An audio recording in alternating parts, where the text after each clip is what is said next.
Leaders ఇక్కడ కల్వకుర్తిలో ఫ్రాక్చర్కి మన supplements వాడి తొందరగా సెట్ అయింది. ఒకసారి మేడం మాటల్లో విందాం.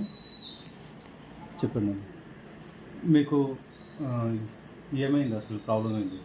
అసలు ప్రాబ్లం ఏంటంటే నేను కింద పడ్డా, కాలు చెయ్యి ఇరిగింది. చెయ్యి ఇరిగితే మా కట్టు కట్టించిండ్రు. కట్టు కట్టిస్తే తక్కువ కాలేదు. తక్కువ కాకపోతే మళ్ళా హాస్పిటల్కి పోయినాము, సర్జరీ చేయాలన్నారు. మళ్ళీ ఈ అన్నని కలిసి మాట్లాడినాము. మాట్లాడినాక తర్వాత ఈయన మందులు ఇచ్చిండు, తక్కువ అయింది. అంటే మీకు డాక్టర్ దగ్గరికి వెళ్తే డాక్టర్ ఏమన్నారు? డాక్టర్ దగ్గరికి వెళ్తే సర్జరీ చేయమన్నాడు. సర్జరీ తప్ప వేరే ఛాయిస్ లేదన్నాడు. ఏం లేదన్నాడు. ఇక సర్జరీ చేయాలని అన్నాడు.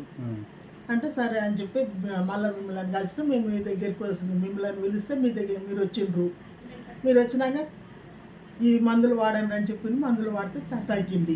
ఇది వాడితే ఎన్ని రోజులకు సెట్ అయింది? 15 రోజులకు కట్ అయింది.